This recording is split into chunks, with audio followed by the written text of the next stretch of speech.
बच्चों, good morning to all of you. आज हम लोग बात करेंगे स्क्रीटी सिस्टम का third nephron, structure and functions of nephron.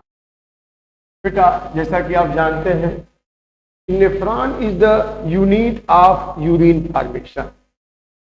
और जितने भी हमारे किडनी है, दो किडनी है ये pair, each kidney contain millions of nephron. Each kidney हमारी each kidney contain millions of nephron. पिछले वाले लेक्चर वीडियो में आपने देखा था मिलियंस ऑफ नेफ्रॉन, और which is unit of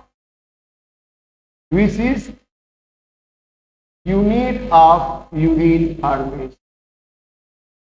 urine formation बच्चों, हमने पहले ही बताया था, जो यूरिया बनता है वो लीवर में, वहां से ब्लड सर्कुलेशन से किडनी में आता है, और किडनी में आकर के नेफ्रॉन में वहां पे छनाई होती है और तब यूरिन बनता है। तो यूरिन फॉर्मेशन की यूनिट क्या है? नेफ्रॉन है, और नेफ्रॉन को ही कहते हैं यूरिनी सेरस ट्यूब्यूल। नेफ्रॉन को और क्या कहते हैं? Uriniferous tubule.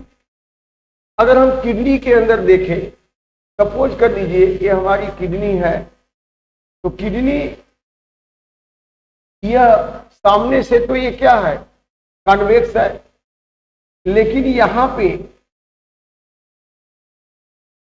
यह कॉन्वेक्स हो गया, यह टफ कैप्सूल से घिरा है। इधर में इसको हाइलम कहते हैं, और यही हाइलम से रीनल आर्टरी इसमें पास होती है। कौन पास होती है?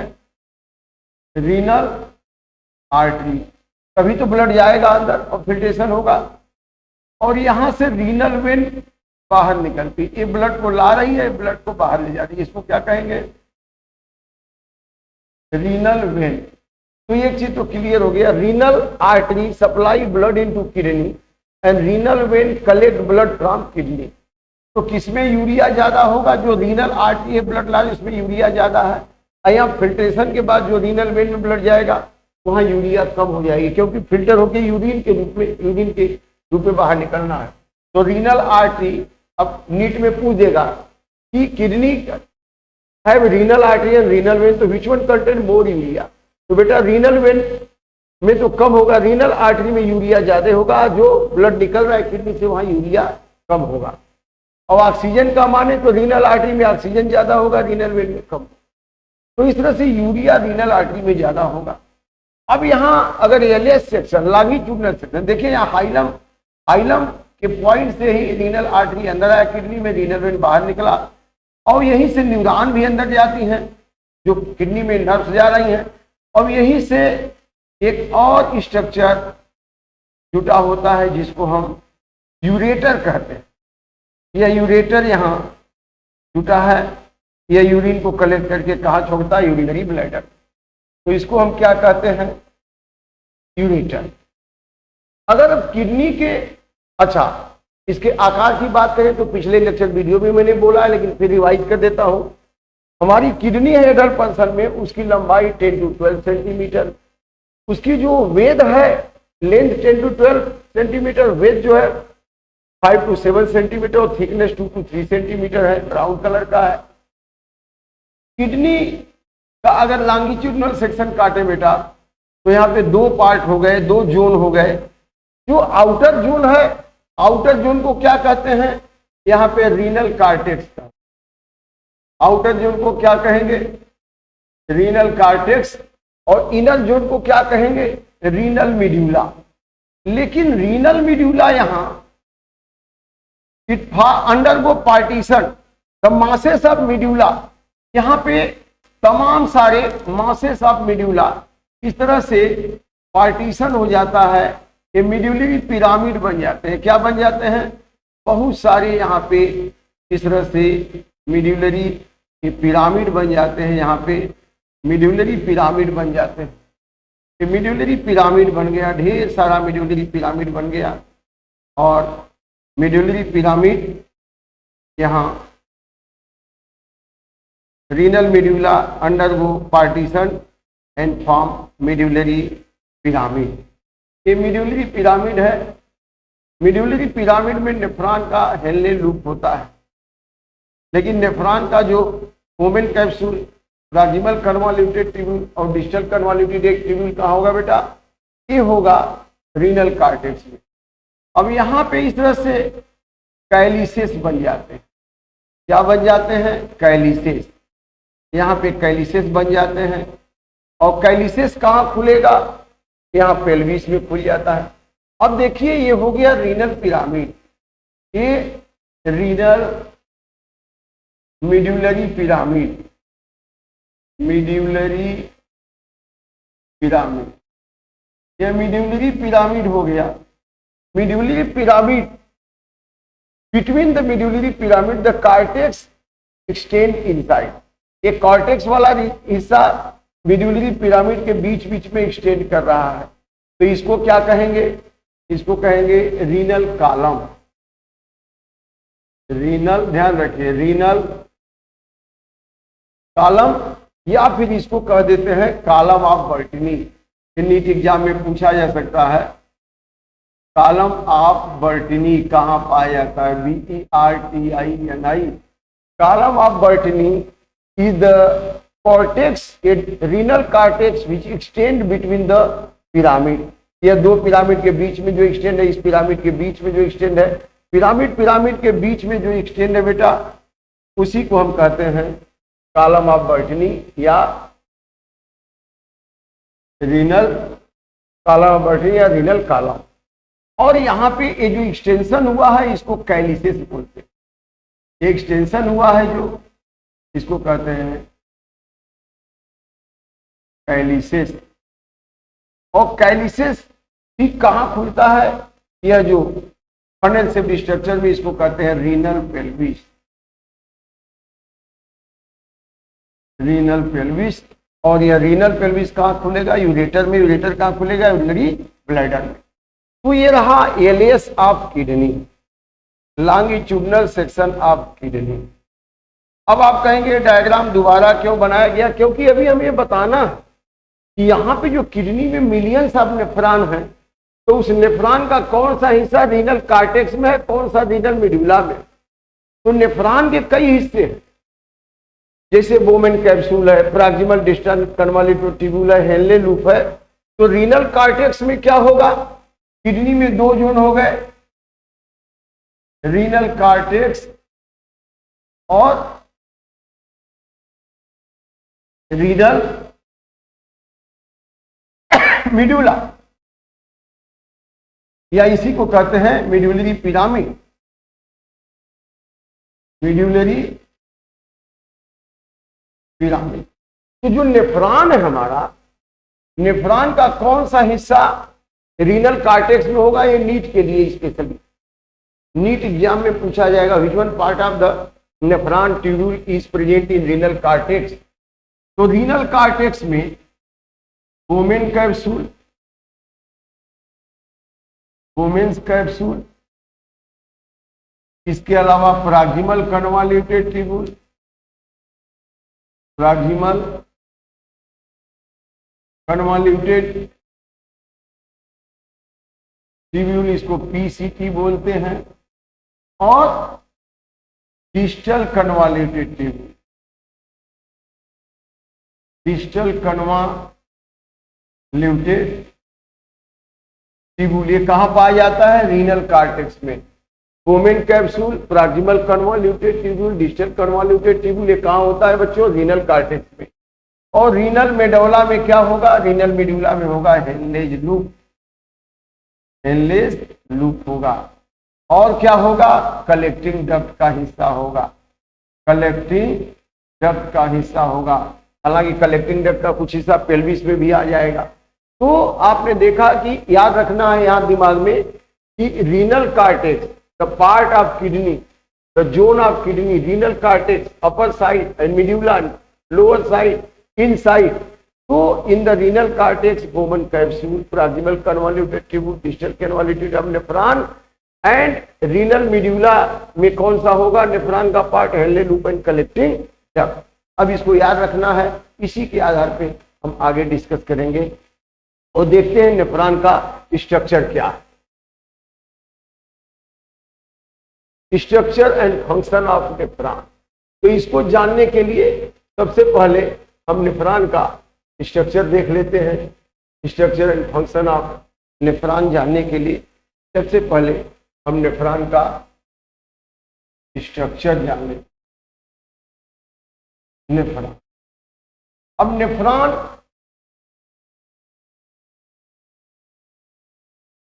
Consist of two part. Nephron में अब दो पार्ट हो गए। Nephron consist of two part. ये बिल्कुल एक एक लाइन क्यों मैं क्लियर कर रहा हूं, क्योंकि आपका नीट में ऐसे ही लाइन दे रहा है भाई, इसलिए आपको सजग रहना है, समझना है। तो पहला पार्ट क्या है, ग्लोमेरुलस, और दूसरा पार्ट क्या है बेटा, नेफ्रॉन ट्यूब्यूल। Nephron tubule. तो ग्लोमेरुलस, ग्लोमेरुलस क्या है जरा इसके बारे में समझते हैं। Glomerulus is network of blood capillary. Glomerulus is network of blood capillary. तो अब नेफ्रॉन में ये नेटवर्क ऑफ ब्लड कैपिलरी कहां से आया। अब आप देखिए यहां रीनल आर्टरी आ रही है, कहां आ रही है, रीनल आर्टरी किडनी में आ रही है। मान लीजिए कि ये रीनल आर्टरी है, रीनल आर्टरी आ रही है किडनी में, और वहां पे 5 नेफ्रॉन है। तो रीनल आर्टरी कितने भाग में बढ़ जाएगी, 5 भाग में, क्योंकि एक एक ट्यूब जो है एक एक नेफ्रॉन में जानी है। तो किडनी में पहले रीनल आर्टरी घुसी, इसके बाद अगर 5 नेफ्रॉन है तो 5 भाग में बढ़ गई। तो रीनल आर्टरी की जो 5 भाग हो गए उसको आर्टेरियोल कहेंगे। 1 arteriole, 2 arteriole, 3 arteriole, 4 arteriole, 5 arteriole, एक एक नेफ्रॉन में जाएगा। ठीक वैसे ही हमारे एक किडनी में 1 मिलियन नेफ्रॉन है। तो जब 1 मिलियन नेफ्रॉन है तो रीनल आर्टरी कितने भाग में बांटेगी, कितने ब्रांच में बटेगी, 1 मिलियन ब्रांच में, और 1 branch will reach into 1 nephron. इसको ऐसे समझिए। तो ये glomerulus is the network of blood capillaries which is formed by, कैसे बना, formed by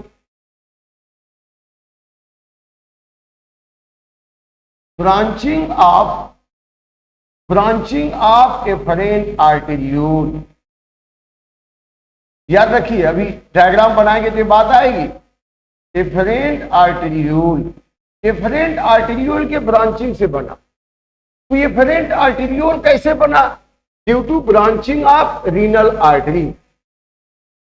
and afferent arteriole, afferent arteriole is the hind branch of renal artery. Renal artery, इसका मतलब है ये जो रीनल आर्टरी है जो किडनी में जा रही है, अब ये रीनल आर्टरी है, ये रीनल आर्टरी किडनी में आ रही है।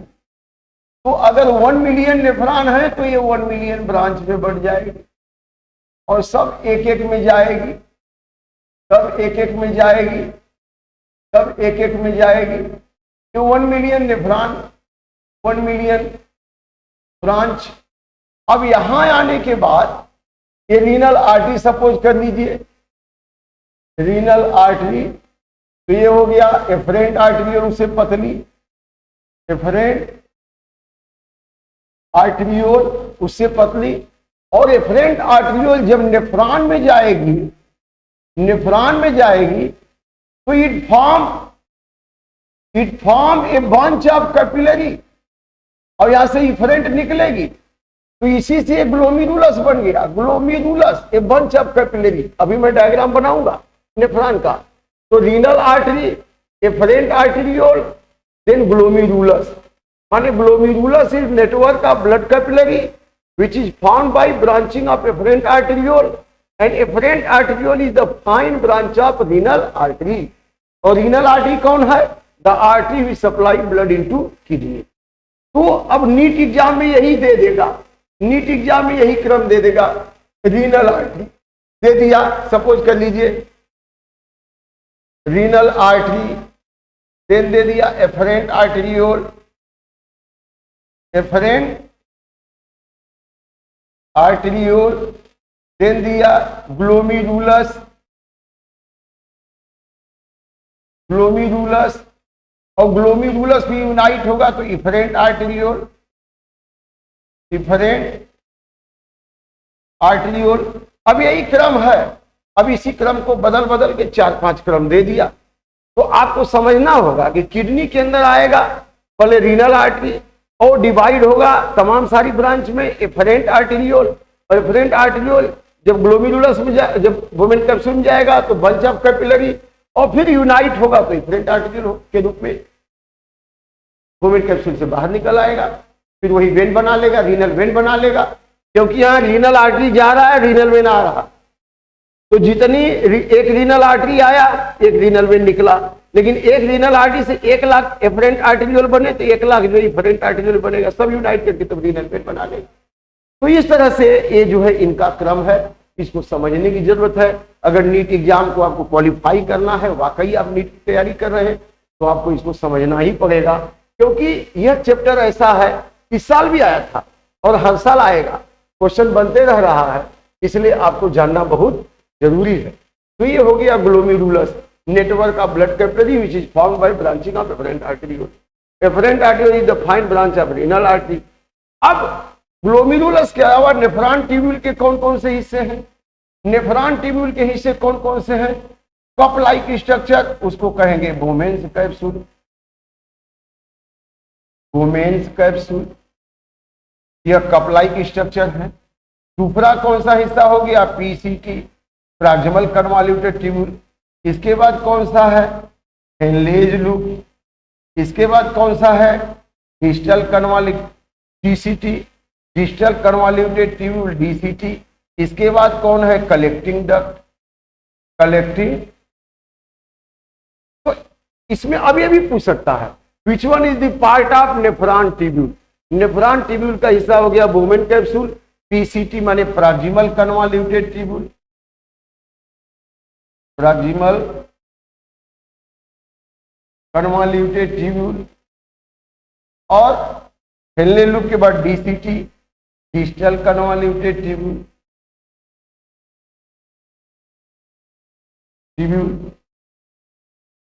अब इसके बाद कलेक्टिंग डक्ट। अब इसी को हम डायग्राम के रूप में समझते हैं। आपने नोट कर लिया होगा, दिमाग में बैठ गया। अब इसको डायग्राम से समझेंगे तो हम बड़ी आसानी से समझ जाएंगे। तो जरा डायग्राम देखते हैं।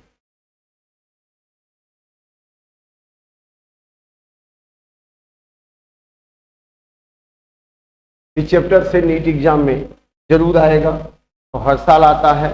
इस साल भी पूछा था, इस साल तो पूछ दिया था कि जो नेफ्रॉन ट्यूब्यूल है उसमें जो है कौन सी एपिथेलियल सेल होती है।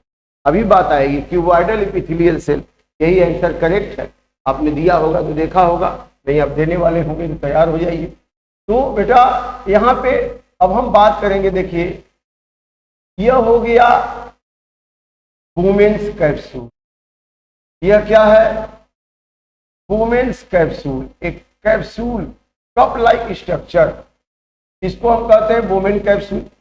Women capsule is made up of double layer of epithelial cells. Double layer, एक लेयर ये बाहर बाहर है, एक लेयर अंदर अंदर है, आप देख सकते हैं।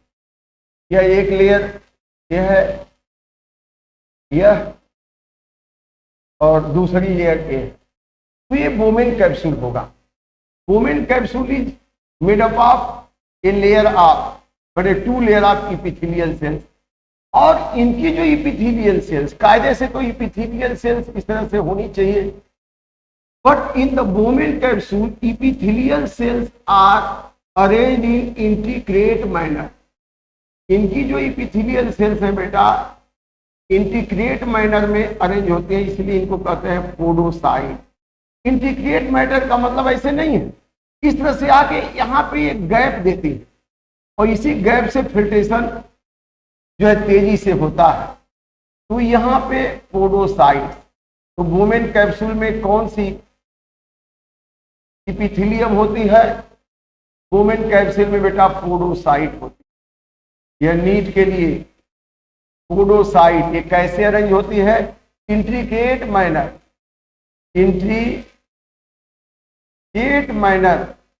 इंटीग्रेट मैनर से अरेंज होती है, इसीलिए यहां पे इज होता है।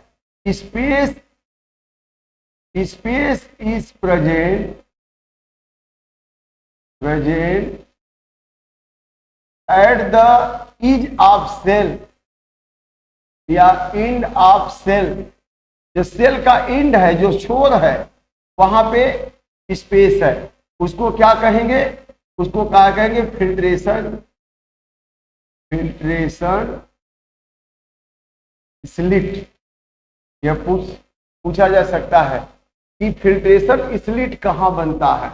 तो जो इज ऑफ ये पोडोसाइट्स है, जहां जहां पोडोसाइट ये मिल रहा है, ये पोडोसाइट जहां मिल रहा है वहीं पे इज बन रहा है, स्पेस बन रहा है। पोडोसाइट जहां मिल रहा है वहां पे क्या बन रहा है बेटा? स्पेस बन रहा है, और जहां स्पेस बन रहा है उसी को हम फिल्ट्रेशन स्लिट कहते हैं या फिल्ट्रेशन पोर कहते हैं।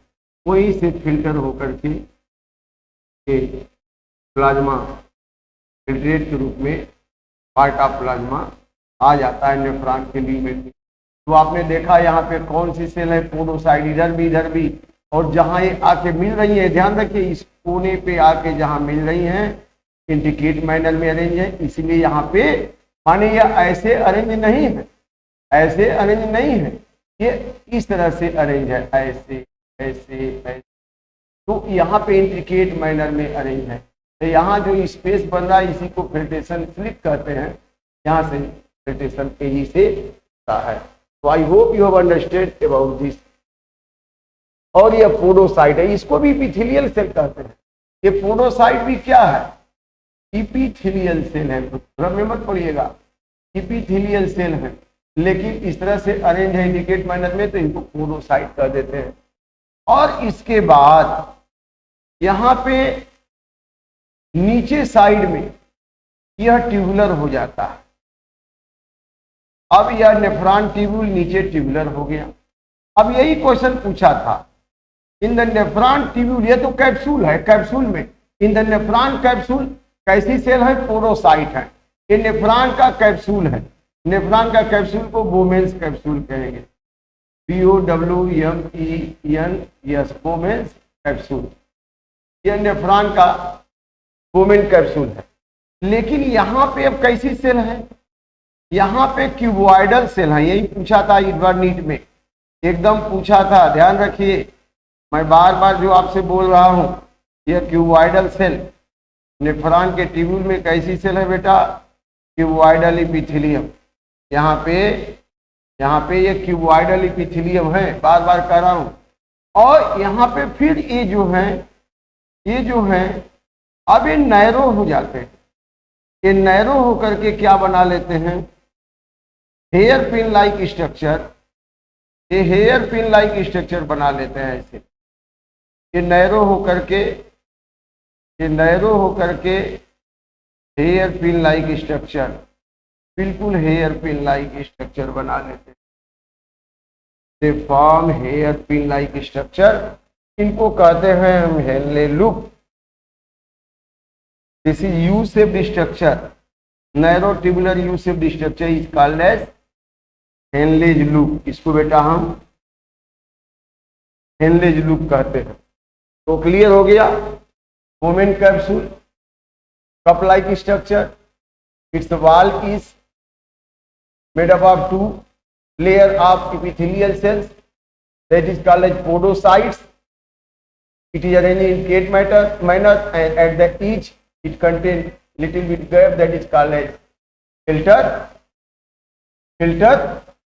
filtration slit. और नीचे जो ये ट्यूब्यूल है nephron tubule, it is composed of cuboidal epithelium.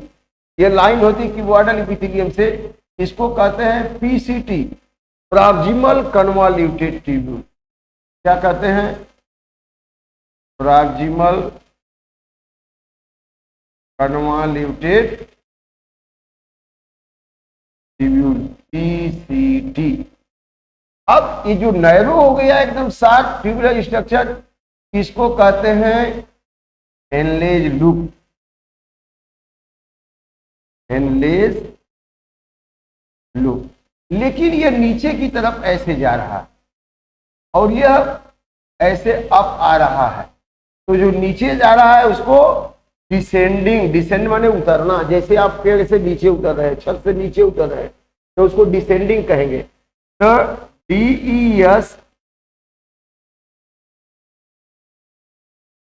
DENDING, descending limb of Henle, descending limb of Henle loop. यह हेनले लूप का डिसेंडिंग लिम्ब है. और यह क्या होगा? Ascending limb. ये ऊपर चढ़ रहा है तो इसके कहेंगे ascending limb of Henle's loop.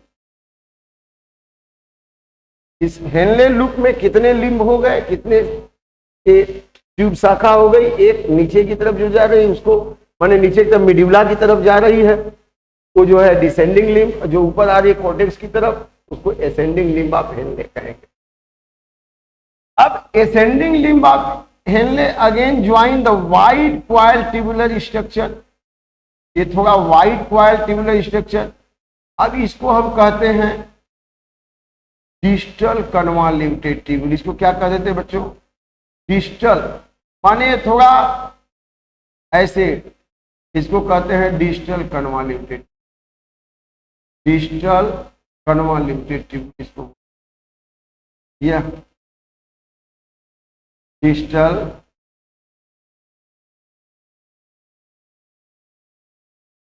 कन्वॉल्यूटेड tube. तो यह हो गया, यह हो गया,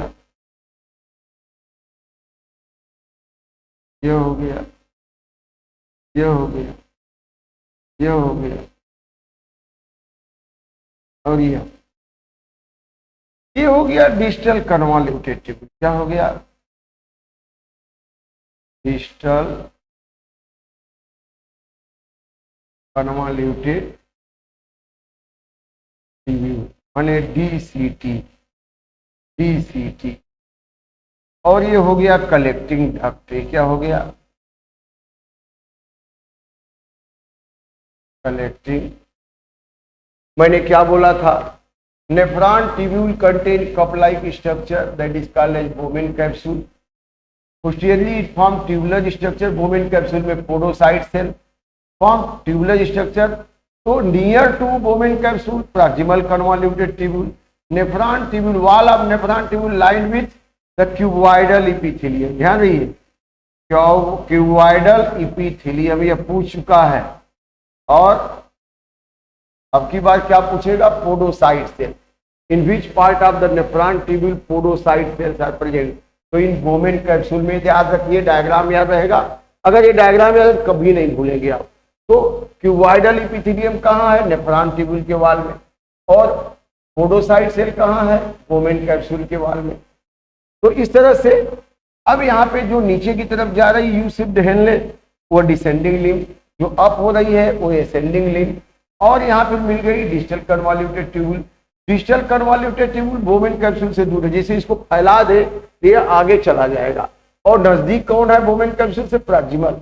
तो proximal is near by to, proximal is connected with the Bowman capsule and distal is away from the Bowman capsule. और प्रॉक्सिमल और डिस्टल को कनेक्ट करने वाला कौन है? Henle loop. और distal convoluted tubule itself join the collecting duct। तो collecting duct में बहुत सारे नेफ्रॉन, इधर का भी नेफ्रॉन, इधर का भी नेफ्रॉन, सारे नेफ्रॉन ज्वाइन करते हैं। और जब सारे नेफ्रॉन ज्वाइन करते हैं, सबके नेफ्रॉन ज्वाइन करेंगे तो अल्टीमेटली ये पेल्विस में खुल जाएगा। कहाँ खुल जाएगा? रीनल पेल्विस में खुल जाएगा। और रीनल पेल्विस यूरेटर में, फिर ब्लैडर में। तो ये तो रहा नेफ्रॉन ट्यूब्यूल का हिस्सा, बोमेन capsule, proximal convoluted tubule, Henle loop, distal convoluted tubule, collecting duct. अब जो मैं बोल रहा था कि नेफ्रॉन का कौन सा हिस्सा जो है कॉर्टेक्स में है, रीनल कॉर्टेक्स में, तो आप देखिए यह पूरा हिस्सा ऐसे, मतलब बोमेन capsule, proximal convoluted tubule, distal convoluted tubule, collecting duct का कुछ हिस्सा ये कॉर्टेक्स में होगा, और हेनले लूप और कलेक्टिंग डक्ट का कुछ हिस्सा ये मेडुला में होगा। माने यहां से ऊपर कॉर्टेक्स में होगा, यहां से नीचे मेडुला में। अब यहां पर ग्लोमेरुलस कहां है? तो ग्लोमेरुलस तो मैंने बोला था renal artery enters into kidney undergo branching to form afferent arteriole. तो जितनी नेफ्रॉन उतनी ब्रांचिंग। तो यहां पे एक ब्रांचिंग आ रही है, यह एफरेंट आर्टेरियोल की रीनल आर्टरी से एक ब्रांच आ रही है। किसकी आ रही है बेटा?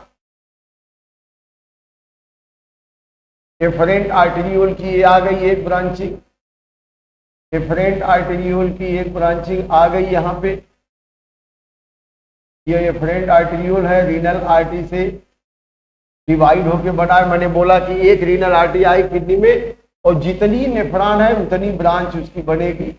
एक आ गई, इसको क्या कहेंगे? Afferent, AFFERENT, afferent arteriole. इसके पहले मैंने आपको बताया था लिख करके कि एफरेंट आर्टेरियोल जब आएगी अंदर तो क्या होगी? ब्रांचिंग होगी, फिर ये बाहर निकलेगी, और जो बाहर निकलेगी उसको इफेरेंट कहेंगे। जो ब्लड को ला रही है नेफ्रॉन इसमें बोमेन कैप्सूल में, उसको एफेरेंट, और जो ब्लड को इसमें से निकाल रही है उसको क्या कहेंगे? इफेरेंट। तो इसको क्या कहेंगे? यह जो बाहर आ रही है, ये ब्लड को लेके आ रही है बाहर, इसको कहेंगे efferent arteriole, CEFFERENT, efferent arteriole. ये इफरेंट आर्टेरियोल हो गई। क्या हो गई? इफरेंट। अभी जो ला रही हो एफरेंट हो गई। लेकिन यहाँ पे जो एफरेंट आर्टेरियोल है ये बहुत सारी ब्रांच, ढेर सारी ब्रांचिंग इसमें हो जाती है। ये बंच ऑफ कैपिलरी, ये बंच ऑफ कैपिलरी, ये बंच ऑफ कैपिलरी, ये पूरा बंच ऑफ कैपिलरी बन जाता है, एकदम नेटवर्क ऑफ कैपिलरी बन जाता है। आप उम्मीद नहीं करेंगे कितनी कैपिलरी यहाँ बन गई। पूरी एक कैपिलरी बन जाती है, ब्रांचिंग हो जाती है, पूरा ब्रांच एकदम बंच ऑफ कैपिलरी बना लेती है। जैसे आप इसको मैं ऐसे समझा दूं कि जैसे मान लीजिए ये एफरेंट आर्टेरियोल आ रहा है और ये गया कैप्सूल में, तो ये ऐसे बंच ऑफ कैपिलरी देख रहे हैं, ये ऐसे बंच बने, एफरेंट आया और ये बंच बना लिया और एफरेंट से बाहर निकला, देख रहे हैं। तो ये बंच ऑफ कैपिलरी, पूरा यही बंच ऑफ कैपिलरी ग्लोमेरुलस है। ये जो है एफरेंट आर्टेरियोल, एफरेंट आर्टेरियोल, ये बंच ऑफ कैपिलरी क्या है? ग्लोमेरुलस। ये कहाँ चला जाएगा? इसी बोमेन कैप्सूल में चला जाएगा। तो afferent arteriole enters into bomen capsule, undergo branching, then form bunch of capillary that is called as glomerulus। ये ब्लड सर्कुलेशन का हिस्सा है ग्लोमेरुलस। अब ग्लोमेरुलस और बोमेन कैप्सूल, ये ग्लोमेरुलस और बोमेन माने glomerulus he enclosed with Bowman capsule. Glomerulus किससे इनक्लोज है बेटा?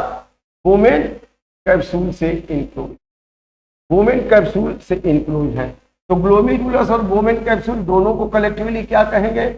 मैलपिघियन कैप्सूल। ध्यान रखिए, ये भी पूछा जा सकता है, Malpighian capsule. The Bowman capsule and glomerulus is collectively called as Malpighian capsule. और मैलपिघियन कैप्सूल माने माइनस ग्लोमेरुलस तो Bowman capsule, Malpighian capsule minus Bowman capsule then glomerulus. Bowman capsule and glomerulus equal to Malpighian capsule. माने glomerulus और Bowman capsule दोनों मिला के मैल्पिजियन capsule हो गया। तो अब ब्लड सर्कुलेटरी सिस्टम इंटरकनेक्टेड हो गया एक्सक्रीटरी सिस्टम से। अब यहां पर मैंने जो बोला कि इस संरचना के आधार पर, इनको किडनी में उपस्थित होने के आधार पर, ये नेफ्रॉन जो है दो तरह की होती है। अब ये भी एग्जाम में आया था, नीट में एक बार आया था, इस साल अगले साल भी आ सकता है। ये नेफ्रॉन दो तरह की हो गई। एक को कहते हैं कोर्टिकल नेफ्रॉन, कोर्टिकल नेफ्रॉन। तो कोर्टिकल नेफ्रॉन किसे कहेंगे? जैसे अगर किडनी का ये वाला हिस्सा कॉर्टेक्स है, ये वाला हिस्सा क्या है? एक कॉर्टेक्स है, इसको रीनल कॉर्टेक्स है, रीनल कॉर्टेक्स है ना यहां तक। तो अगर नेफ्रॉन ट्यूब्यूल का मैक्सिमम हिस्सा रीनल कॉर्टेक्स तक है, केवल थोड़ा सा ये हेनले लूप आ जाए, एकदम थोड़ा सा खाली आ जाए मेडुला में, तो हम उसको कहते हैं कोर्टिकल नेफ्रॉन। तो nephron which contain very short Henle loop, the nephron which contain Bowman capsule तो है, proximal distal convoluted tubule collecting duct है, the nephron which contain short Henle loop. Henle loop कैसा हो? शार्ट हो, which is present very slightly, थोड़ा सा, little bit up to medulla, which extend very little into renal medulla, renal medulla में थोड़ा सा extend हो, मतलब ये रीनल मेडुला है तो थोड़ा आ जाए। जैसे ये अगर मान लीजिए ये हेनले लूप छोटा हो जाए तो मेडुला हिस्से में नहीं जाएगा, केवल थोड़ा सा मेडुला हिस्सा में जाएगा, बाकी हिस्सा कॉर्टेक्स में रहेगा। तो बोमेन कैप्सूल भी कॉर्टेक्स में, और यह प्रॉक्सिमल डिस्टल कलेक्टिंग सब कॉर्टेक्स में, थोड़ा हिस्सा आ गया मेडुला में, तो इसको हम कोर्टिकल नेफ्रॉन करते हैं। But the other nephron which have long Henle loop, अब यहाँ पे इनको कहते हैं glomerular, juxta glomerular nephron, juxta glomerular nephron. दूसरी नेफ्रॉन क्या है बच्चों? Juxta glomerular nephron. तो ऐसी नेफ्रॉन जिसमें हेनले लूप खूब लॉन्ग हो और extend deep into medulla, medulla में एकदम यहां तक आ जाए, नीचे तक आ जाए। The nephron which contain long Henle loop, यहां पे हेनले लूप क्या है? लॉन्ग हेनले लूप, यहां पे long Henle loop which extend deep into medulla. तो डीप इनटू मेडुला में आ जाए तब क्या होगा? उसको क्या कहेंगे? उसको कहेंगे जक्स्टा मेडुलरी नेफ्रॉन। तो जिस नेफ्रॉन का हेनले लूप खूब बड़ा है, खूब लंबा है और मेडुला रीजन तक आ गया, एकदम डीप में मेडुला रीजन तक आ गया, डीप मेडुला रीजन, तब उसको हम कहेंगे जक्स्टा ग्लोमेरुलर नेफ्रॉन। लेकिन जिसका हेनले लूप छोटा है और कोर्टिकल रीजन में सारा पार्ट है और केवल थोड़ा सा पार्ट मेडुला में आया, तो उसको कोर्टिकल नेफ्रॉन। अभी हमने बोला था कि नेफ्रॉन ट्यूब्यूल का बोमेन capsule, proximal distal convoluted tubule, ये सब कॉर्टेक्स में होता है, और हेनले लूप कहाँ होता है? मेडुला में। कलेक्टिंग डक्ट का भी कुछ हिस्सा मेडुला में। लेकिन ऐसी नेफ्रॉन जिसमें हेनले लूप एकदम छोटा हो, तो थोड़ा सा हिस्सा मेडुला में आएगा, बाकी सब कॉर्टेक्स में, तो इसको कोर्टिकल नेफ्रॉन कहेंगे। लेकिन जिसमें हेनले लूप बहुत लंबा है, बहुत बड़ा है, और वह डीप इंटू मेडुला तक, यहां तक आ जाता है, डीप इंटू मेडुला तक, तो उसको कहेंगे जक्स्टा ग्लोमेरुलरी नेफ्रॉन। बेटा कहेंगे juxta medullary nephron, juxta medullary nephron. जिसका लंबा होगा हेनले लूप, तो juxta medullary nephron. Juxta medullary nephron का हेनले लूप क्या है? Long Henle loop. तो अभी पूछ देगा हेनलेज लूप। तो अभी पूछा भी था इस पे क्वेश्चन कि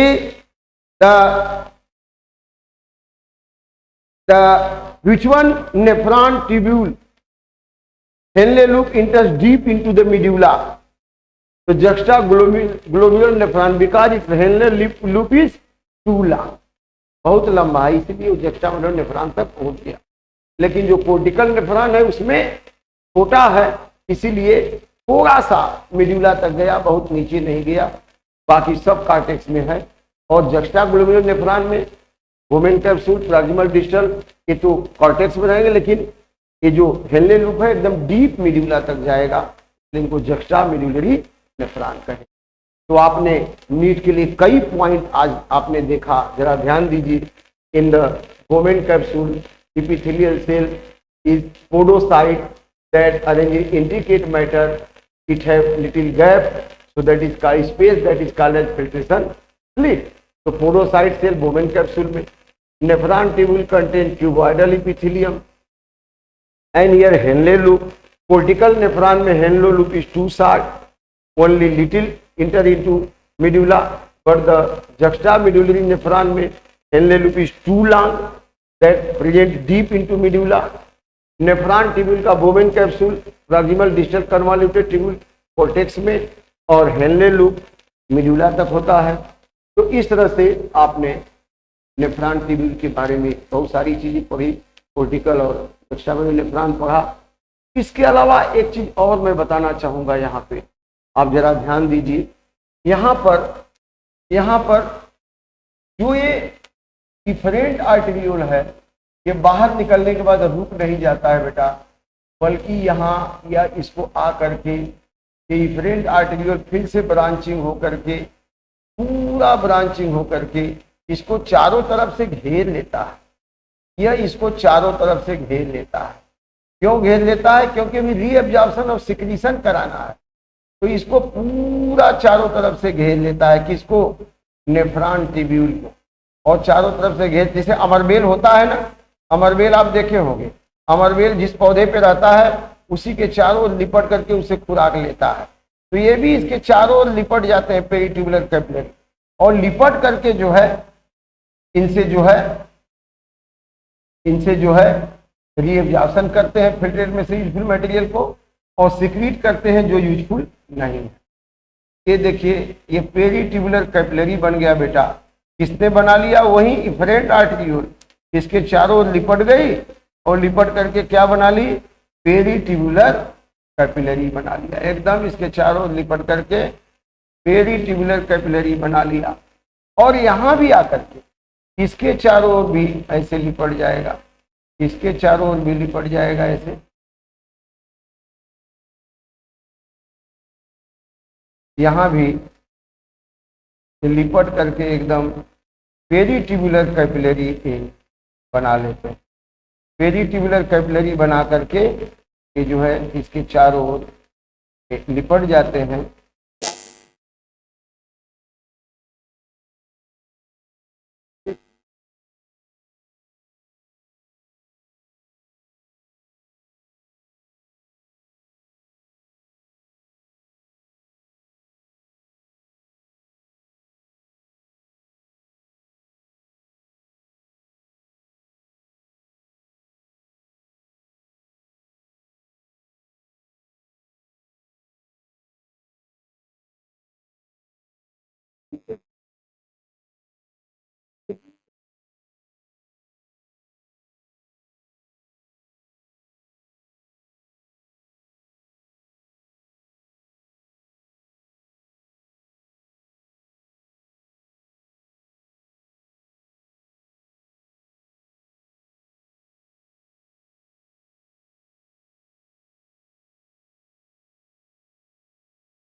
तो हुआ था कि जरूरी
किया।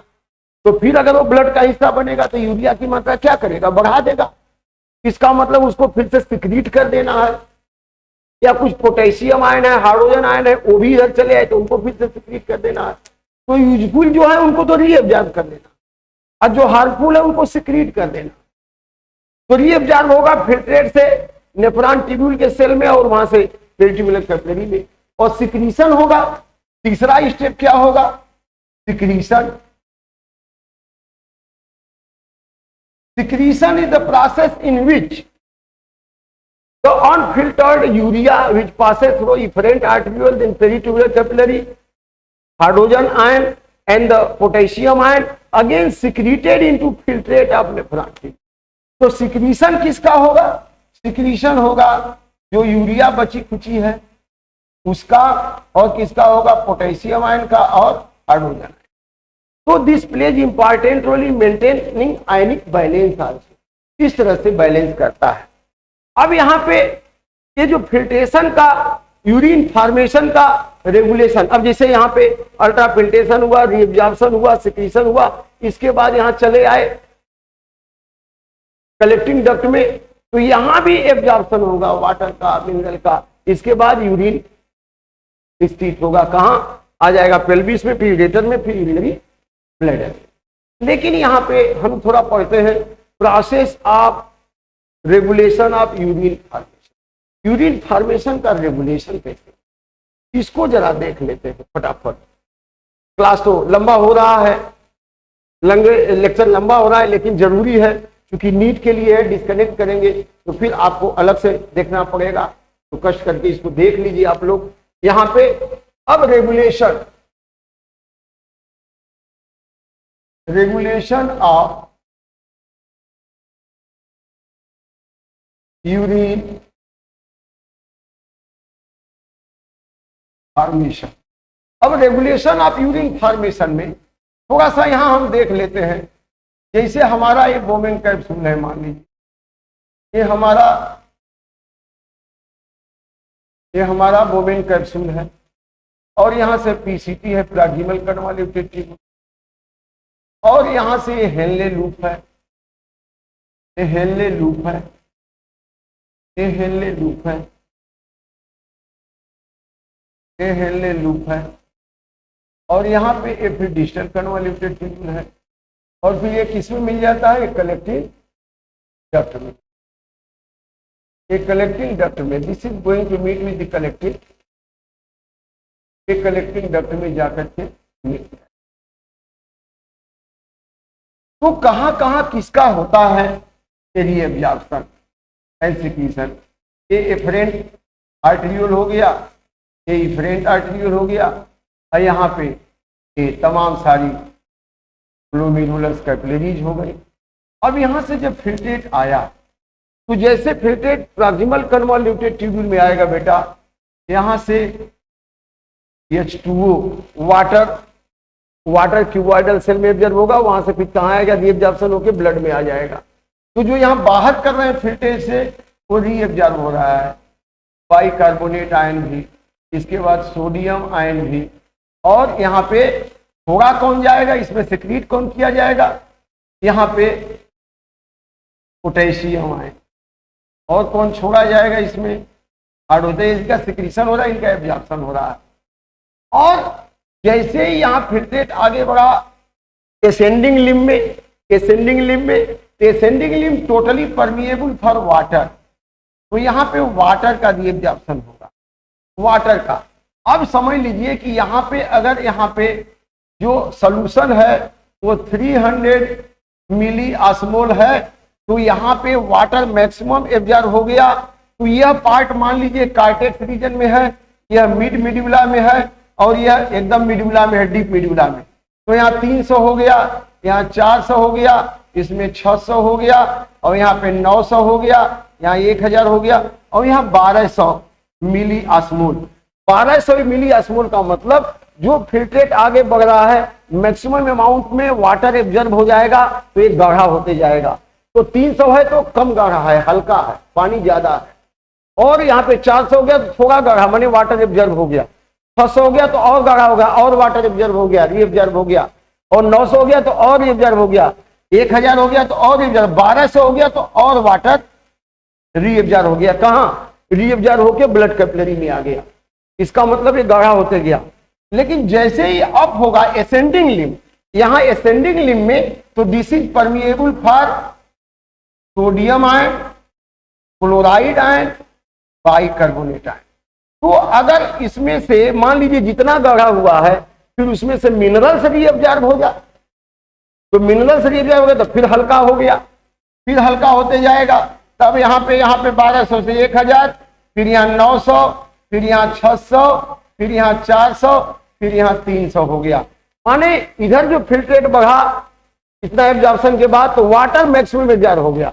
इसके रीअब्जॉर्प्शन के लिए वाटर के लिए एडीएच, एंटी डायूरेटिक हार्मोन, जैसे गर्मी का दिन है, पसीने से भी पानी निकल रहा है, तो ब्लड में पानी ज्यादा रीअब्जॉर्ब करने के लिए यहाँ एडीएच निकलता है और इसको स्टिमुलेट करता है। तो descending limb of Henle, descending limb में वाटर की मात्रा ज्यादा रीअब्जॉर्ब होगी, और एसेंडिंग में मिनरल की मात्रा, एसेंडिंग लिम्ब में मिनरल की मात्रा, और ये मिनरल की मात्रा रीअब्जॉर्ब होने के लिए कौन कैटालाइज करता है, एल्डोस्टेरॉन।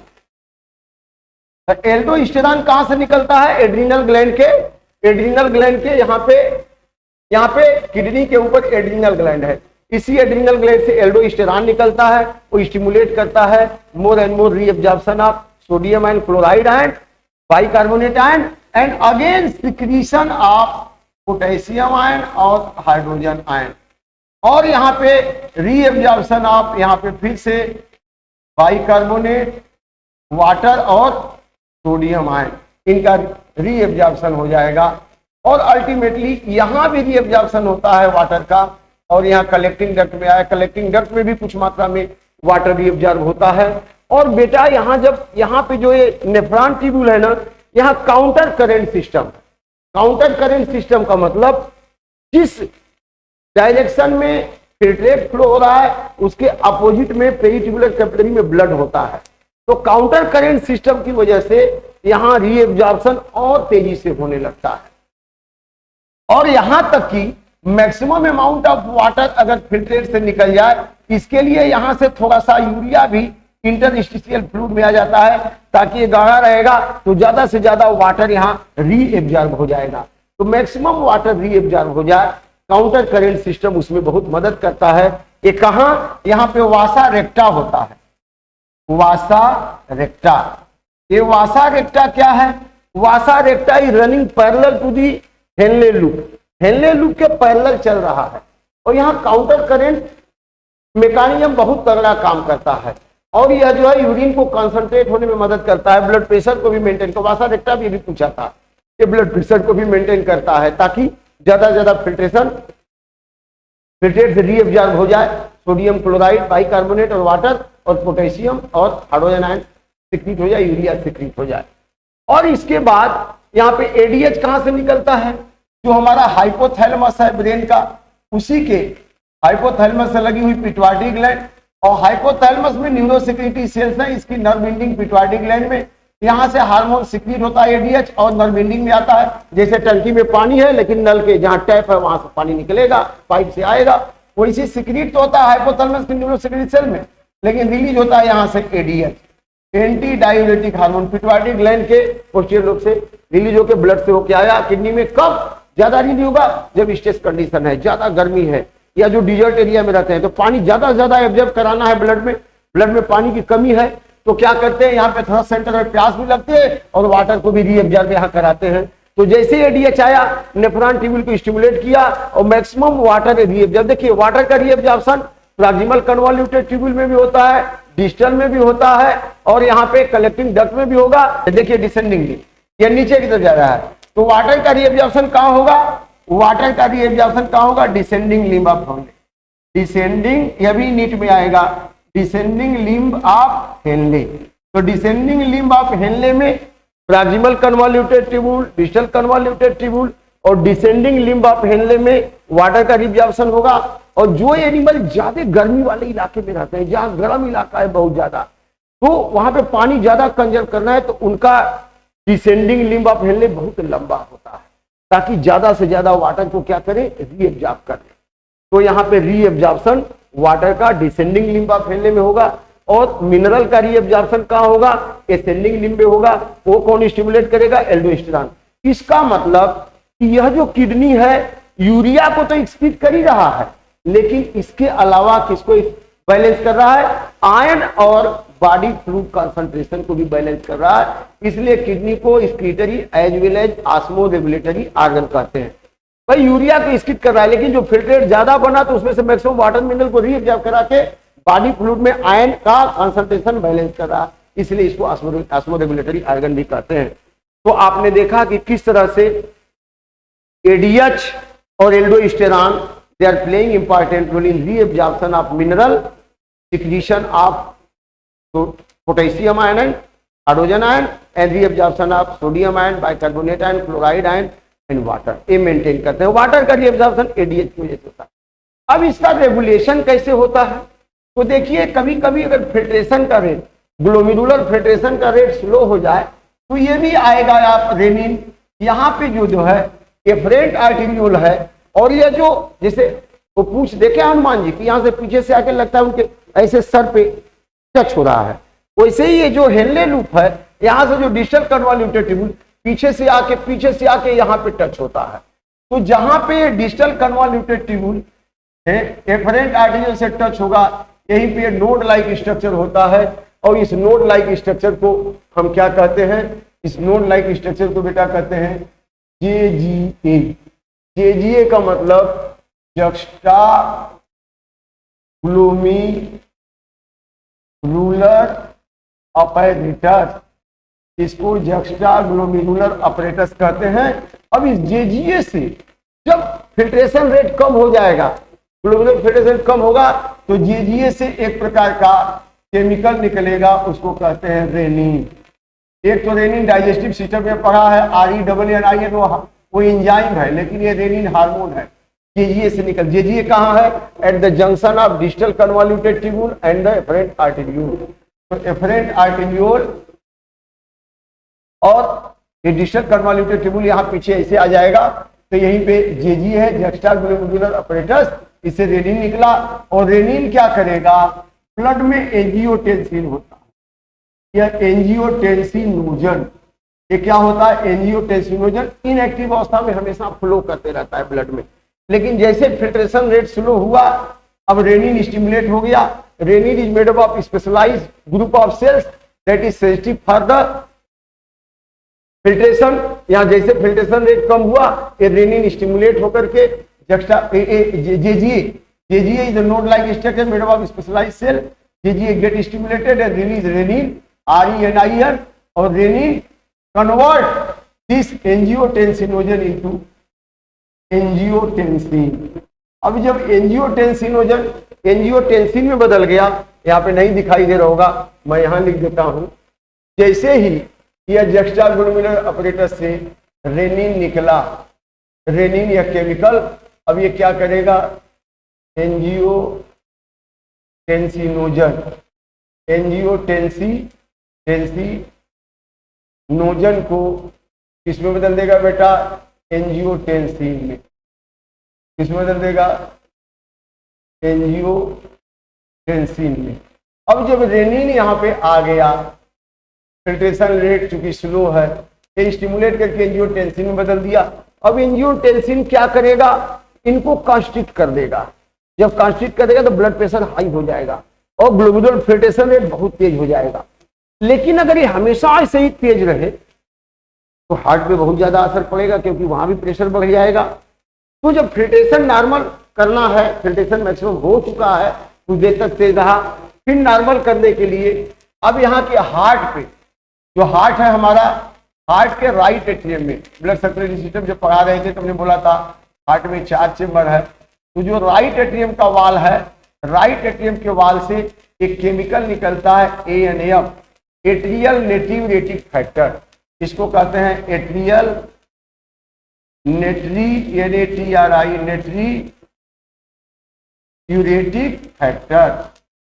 अब यह atrial natriuretic factor the wall of right atrium से निकला, ब्लड के द्वारा पहुंचा कहां, JGA के पास, और JGA को इनहिबिट कर दिया, यू डोंट सिक्रीट रेनिन। अब जब रेनिन नहीं सिक्रीट करेगा तो एंजियोटेंसिनोजन एंजियोटेंसिन में नहीं बदलेगा, तो अब यह जो है ग्लोमेरुलर कैपिलरी रिलैक्स हो जाएंगे, डायलेट हो जाएंगे। तो यही पूछा था कि ANF causes dilation of glomerular capillary, ये भी आया था अभी नीट में। तो ANF एट्रियल नेट्रियूरेटिक फैक्टर कहां से निकला, वाल ऑफ राइट एट्रियम, वाल राइट एट्रियम चेंबर के वाल के, हार्ट के वाल से, right atrium of the heart वाल, द हार्ट वाल किसके, राइट एट्रियम के वाल से निकला हार्ट के, और वहां से निकल करके एट्रियल नेट्रियूरेटिक फैक्टर JGA को आके इनहिबिट करा, और रेनिन नहीं निकलेगा तो एंजियोटेंसिन, जब एंजियोटेंसिन में नहीं बदलेगा और नहीं बदलेगा तो ये डायलेट हो गया और ब्लड प्रेशर फिर नॉर्मल। तो इस तरह से जो यूरिन फॉर्मेशन की प्रक्रिया है, कौन कौन लोग रेगुलेट करते हैं, एक तो हमने बताया ADH, आपने सुना ADH एंटी डायरेटिक हार्मोन, यहां पे लिख देता हूं ADH। एक तो रेगुलेशन में कौन आया बेटा, ADH एंटी, ये भी आया था अभी नीट में, एंटी डायूरेटिक हार्मोन। डायूरेटिक माने ज्यादा यूरिन बनना, एंटी डायूरेटिक मतलब यूरिन कम बनने दे, मतलब फिल्ट्रेट से वाटर को ज्यादा रीअब्जॉर्ब करा ले ब्लड में, इसलिए इनको एंटी डायूरेटिक हार्मोन, या इसको एक नाम और देते हैं बेसोप्रेसिन, बेसोप्रेसिन भी, यह ब्लड प्रेशर को भी मेंटेन करता है। कैसे, जो वाटर की मात्रा बॉडी फ्लूइड में ज्यादा आएगी, एब्जॉर्ब होगे तो नॉर्मल फ्लूइड बैलेंस हो जाएगा, प्रेशर मेंटेन हो जाएगा। अब इसके अलावा एल्डोस्टेरॉन ये क्या करता है, ADH क्या करता है, balance of water, reabsorption of water and pressure maintain करता है। एल्डोस्टेरॉन क्या करता है, reabsorption of minerals ion. Minerals ion में रीअब्जॉर्प्शन किसका कराएगा, सोडियम आयन का, बाइकार्बोनेट आयन का, क्लोराइड आयन का। लेकिन सिक्रीशन किसका कराएगा, सिक्रीशन कराएगा पोटेशियम आयन का और हाइड्रोजन आयन का। लेकिन रीअब्जॉर्प्शन किसका होगा, ध्यान रखिए, रीअब्जॉर्प्शन किसका होगा, सोडियम आयन, बाइकार्बोनेट आयन और क्लोराइड आयन। सिक्रीशन किसका होगा, पोटेशियम आयन और हाइड्रोजन आयन का। तो aldosterone maintain ion, ADH maintain water, ये जो है ऑस्मो रेगुलेशन का काम करते हैं।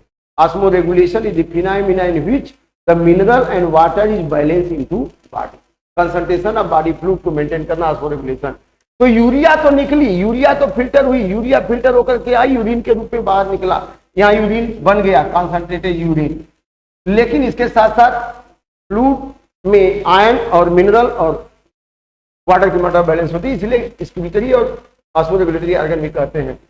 और ADH के अलावा यहाँ पे renin renin, angiotensin, angiotensin and ANF, ये भी है। तो रेनिन क्यों निकला? फिल्ट्रेशन रेट स्लो है। कहां से निकला? जेजीए से। रेनिन कहां से निकला? जेजीए से, जक्स्ट्रा ग्लोबुलर अपरेटस से। एएनएफ कहां से निकला? Wall of right atrium, wall of right atrium of heart. याद रखिए नीट के लिए, wall of right atrium of heart. और एडीएच कहां से निकला? Neuro secretory cells, neuro secretory cells of hypothalamus, hypothalamus. लेकिन रिलीज कहां से हुआ? पिट्यूटरी ग्लैंड से। रिलीज जैसे बताया ना कि पानी टंकी में है लेकिन पाइप से नल तक है, नल खोलेंगे तो आएगा, तो टंकी में पानी आएगा तब नल में आएगा। तो neuro secretory cells of hypothalamus से सिक्रीट हुआ और आया कहां? पिट्यूटरी ग्लैंड में। तो पिट्यूटरी ग्लैंड से रिलीज होगा, ब्लड में पिट्यूटरी ग्लैंड से आएगा एडीएच। एंडोस्टेट कहां से आया? एड्रिनल ग्लैंड से। एड्रिनल ग्लैंड कहां है? किडनी के ऊपर है। तो ये अलग अलग जगह से ये हार्मोन आते हैं। तो रेनिन जेजीए से निकला, एंजियोटेंसिनोजन को एंजियोटेंसिन में बदला और ब्लड प्रेशर हाई हो गया क्योंकि कंस्ट्रिक्शन हो गया, फिल्ट्रेशन रेट तेज हो गया। कुछ समय के बाद जब फिल्ट्रेशन मैक्सिमम हो गया तो ANF wall of right atrium से निकला और वह रेनिन को बंद कर दिया निकलना, इनहिबिट कर दिया जेजीए को, और जेजीए बंद इनहिबिट हो गया, रेनिन नहीं निकलेगा तो एंजियोटेंसिन नहीं बढ़ेगा और जो है ब्लड प्रेशर नॉर्मल हो गया। इस तरह से रेगुलेशन ऑफ यूरिन फॉर्मेशन होता है। और इस सब के बाद कंसंट्रेटेड यूरिन कलेक्टिव डक्ट में आता है, यहाँ भी कुछ मात्रा वाटर की एब्जॉर्ब हो जाती है। और जब यहाँ यूरिन आता है बेटा, अब यूरिन कलेक्टिंग डक्ट से पेल्विस में आ गया, पेल्विस से यूरेटर में, यूरेटर से आके यूरिनरी ब्लैडर में, यूरिनरी ब्लैडर से कहाँ आ जाएगा? यूरेथ्रा में आ जाएगा।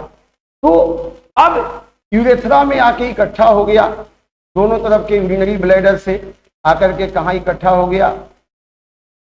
यहाँ का यूरेटर, यहाँ का यूरेटर, दोनों तरफ के यूरेटर ने ब्लड को लाके छोड़ दिया यूरिनरी ब्लैडर में। यह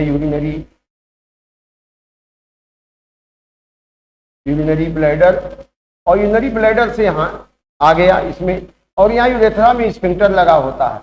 तो जो बच्चे हैं ना, छोटे बच्चे 1 साल के, 1.5 साल के, उससे कम एज के, उनमें ये स्फिंक्टर इनवॉलंटरी होता है। जैसे यूरिन बढ़ गया, प्रेशर हो गया, अब ये खुल जाएगा यूरिनेशन। आप गोद में लिए छोटा बच्चा तभी यूरिनेशन कर देता है, लेकिन जैसे बड़ा होने लगता है तो यह वॉलंटरी हो जाता है। अब वॉलंटरी होगा जब ही खुलेगा जब राइट प्लेस और राइट टाइम, राइट प्लेस मिले, राइट टाइम मिले तो खुलेगा तो यूरिनेशन होगा। इस तरह से पहले इनवॉलंटरी फिर वॉलंटरी हो जाता है। और यहां से जो यूरिन निकला, यूरिन लाइट येलोइश कलर, क्योंकि उसमें यूरोक्रोम एक केमिकल होता है, यूरोक्रोम एक केमिकल होता है, पिगमेंट होता है। यूरिन का पीएच जो होता है लगभग 6 होता है, एसिडिक है, 6 पीएच होता है। इसमें जो है वाटर मैक्सिमम है, बाकी कुछ मिनरल्स हैं। कोई डायबिटीज का पेशेंट है तो कुल ग्लूकोज भी आ जाता है। और इस तरह से ये जो है नॉर्मल यूरिन में जो ये सारी चीजें हैं, यूरोक्रोम है। और इस तरह से यह आपने देखा यूरिन फॉर्मेशन का प्रोसेस। कुछ ऐसी भी प्रॉब्लम होती है जो हमारे एक्सक्रीटरी सिस्टम से रिलेटेड। अच्छा, removal of urine through urethra is called as micturition, MICTUI, micturition, micturition. Removal of urine through urethra is called as micturition, micturition कहते हैं। अब इसके बाद कुछ डिसऑर्डर होते हैं किडनी से रिलेटेड। तो किडनी क्या है बच्चों? Excretory as well as osmoregulatory organ. ये यूरिया को भी बाहर निकालता है यूरिन के रूप में और बॉडी फ्लूइड और मिनरल को भी बैलेंस करता है। अब इसके बाद जैसे रीनल कैलकुली, रीनल कैलकुली में क्या हो जाता है? रीनल कैलकुली में जैसे कुछ लोग बहुत ज्यादा फैटी चीज ले रहे हैं, सैचुरेटेड फैट ले रहे हैं, तो कोलेस्ट्रॉल आकर के कैल्शियम फॉस्फेट भी आ जाता है। कोलेस्ट्रॉल यहाँ आके नेफ्रॉन में जमा हो गया, इसके कैपिलरीज में, और फिल्ट्रेशन कम होने लगा, धीरे धीरे ब्लॉकेज होने लगा, तो कहते हैं स्टोन बन गया है। तो renal calculi occurs due to collection of the cholesterol in the nephron, that form kidney stone, तो ये भी एक प्रॉब्लम है। इसके अलावा नेफ्राइटिस, नेफ्राइटिस क्या है? नेफ्राइटिस, नेफ्राइटिस में क्या होता है? इन्फ्लेमेशन हो जाता है नेफ्रॉन में, इन्फ्लेमेशन हो जाने से फिर ये काम ठीक से नहीं करता है, उसको जो है नेफ्राइटिस कहते हैं। इसके अलावा रीनल फेल्योर, रीनल फेल्योर में क्या होता है? किडनी काम करना बंद कर देती है, ऐसे समय में हीमोडायलिसिस पे रखते हैं।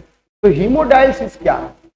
हीमोडायलिसिस एक आर्टिफिशियल किडनी के द्वारा होता है, क्योंकि अगर ठीक से फिल्ट्रेशन लो हो तो यूरिया की मात्रा ब्लड में बढ़ने लगेगी, और ब्लड में जब यूरिया की मात्रा बढ़ने लगती है तो भी और टॉक्सिक हो जाता है, और लेवल बढ़ गया यूरिया का ब्लड में तो उसको कहते हैं यूरेमिया, और यूरेमिया भी खतरनाक है। यूरेमिया ज्यादा हो गया तो व्यक्ति बेहोश होने लगता है, प्रॉब्लम आ जाती है, डेंजरस हो जाता है कंडीशन। तो हीमोडायलिसिस में क्या कहते हैं कि जैसे किडनी ट्रांसप्लांट करना है या ऐसे भी यूरिया की मात्रा बढ़ रही है, तो उस व्यक्ति के रेडियल आर्टरी से, रेडियल आर्टरी से क्या करते हैं? ब्लड को ले लेते हैं। रेडियल आर्टरी है हाथ में, यहाँ से ब्लड को ले लिया, और ब्लड को लेकर के बेटा क्या करते हैं? यहाँ पे 37 डिग्री सेंटीग्रेड से अब 0 पे कर देते हैं, क्योंकि 37 पे रहेगा तो मेटाबॉलिक प्रोसेस होते रहेंगे, प्रॉब्लम करेगा। और इसमें एंटी ब्लड कोआगुलेंट भी मिला देते हैं। क्या मिला देते हैं? ब्लड को 0 डिग्री सेंटीग्रेड कर दिया, एंटी ब्लड कोआगुलेंट मिला दिया। अब इसके बाद इनको जो है हम आर्टिफिशियल किडनी में सप्लाई करते हैं। आर्टिफिशियल किडनी है क्या? एक्चुअली इसमें सेलोफेन ट्यूब होता है। Cellophane tube fine porous structure, जैसे यहाँ पे नेफ्रॉन ट्यूब्यूल है वैसे ही यहाँ पे सेलोफेन ट्यूब्स होते हैं। जैसे वाटर फिल्टर होता है, उसमें फिल्टर सिरामिक्स मटेरियल लगा होता है, वैसे ही यहाँ पे बेटा सेलोफेन ट्यूब्स होते हैं। ये बहुत ही पोरस होते हैं, और यह ब्लड को फिर पंप करके इसी सेलोफेन ट्यूब से कनेक्ट कर देते हैं। तो सेलोफेन ट्यूब में जब आएगा ये ब्लड, तो जिस डायरेक्शन में ब्लड फ्लो कर रहा है उसके विपरीत डायरेक्शन में हम यहाँ पे एक और फ्लूइड को फ्लो कराते हैं, उसको कहते हैं हीमोडायलाइजिंग फ्लूइड। यहां से हम फ्लो कराते हैं क्या? हीमोडायलाइजिंग फ्लूइड। अब हीमोडायलाइजिंग फ्लूइड यहां से पंप हो रहा है, तो ब्लड तो इस दिशा में बह रहा है, ब्लड इस दिशा में बह रहा है, ब्लड इस दिशा में बह रहा है, लेकिन फ्लूइड इसके अपोजिट दिशा में फ्लो होगा। इसके अपोजिट, जिस दिशा में बह रहा है उसके अपोजिट दिशा में फ्लो होगा। और फ्लूइड में वो सारे न्यूट्रिएंट्स होते हैं, वाटर भी होगा, एमाइनो एसिड भी होगा, ग्लूकोज भी होगा, मिनरल्स भी होंगे, केवल यूरिया नहीं होती है। क्योंकि अगर खाली पाइप में अगर फिल्टर किया जाए तो इसमें से ग्लूकोज भी छन जाएगा, वाटर में छन जाएगा, यूरिया तो छनेगा ही। तो जिसको छानना है वो फ्लूइड में नहीं रखते हैं, इसमें यूरिया नहीं होगी, बाकी ब्लड के जो प्लाज्मा के कंपोनेंट है वो रहेंगे प्रोटीन को छोड़ करके। तो यहाँ पे अब यहाँ पे जो फ्लूइड आ रहा है उसमें यूरिया नहीं है, बाकी सोडियम है, क्लोराइड है, अमाइनो एसिड है, वो तो अगर ब्लड में कम है तो ले लेगा अपने हिसाब से, ज्यादा है तो दे देगा। लेकिन यहाँ ब्लड से क्या छन गई? यूरिया। ब्लड से छन गई यूरिया, पूरा यूरिया छन करके फ्लूइड में आ गया। अब यूरिया फ्री ब्लड यहाँ आ गया, अब इसको फिर कलेक्ट कर लेते हैं, यूरिया फ्री ब्लड को यहाँ पे फिर कलेक्ट कर लेते हैं, कलेक्ट करके यहाँ यूरिया फ्री ब्लड आ गया, यूरिया फ्री ब्लड। अब यूरिया फ्री ब्लड को कलेक्ट कर लेते हैं, ये ब्लड में यूरिया इसमें नहीं है, अब कलेक्ट करके इसको फिर 37 मेंटेन करते हैं, क्योंकि बॉडी में भेजना है। 37 मेंटेन करके फिर इसको पंप करके कहाँ भेज देते हैं? वही रेडियल वेन में। यहाँ पे रेडियल आर्टरी से लिया था,